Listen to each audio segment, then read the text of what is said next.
when you're a Chevy Spark, there's a couple things you're supposed to do and one thing you're not supposed to do, and that is be expensive. So when you're a Spark EV, how do you pull that off? Electric cars have a premium.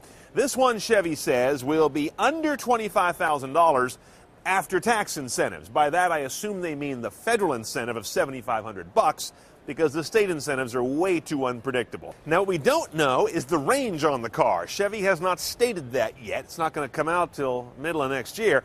At that point, though, they say it'll have the best range of any EV in its class, which is a pretty small class. Charging time is interesting. Within this port, they say you can hook it up to a fast charger, a high current, that's going to be a 480 volt, that's going to give you an 80% charge in 20 minutes. That may be the new high benchmark for quick charging. Otherwise, on the 240 outlet, you're more likely to have at your house. We're looking at something around 7 hours for a full charge. That's more run-of-the-mill. Oh, and by the way, they're telling me this car will have, do I have this right, 400 foot-pounds of torque? That should put you on the moon pretty easily. 0 to 60 around 8-something seconds, so they're really pushing this as a high-performing, compact, inexpensive electric car.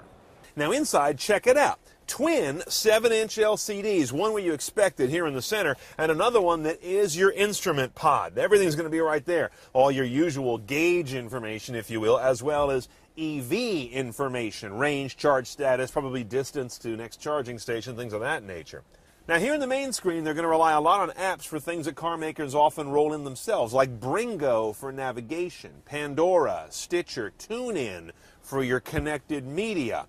Leaning hard on what your phone can bring in terms of richness to this car probably helps them keep the price down a bit as well. Now, the last fascinating part of the cabin tech in this car that we don't have in here yet to show you or try is integrated Siri. Remember Apple mentioned this a little while ago, how there are going to be car makers who are installing it? This is apparently going to be the first car with it. Siri, that will be a button somewhere on the dash, allowing you to interface with your iPhone 4S or 5 or whatever's out when you buy this car, and do voice command just like you do, and do so in an eyes-free mode. Send a text to Katie Milford. Okay, I can send a text to Katie Milford for you.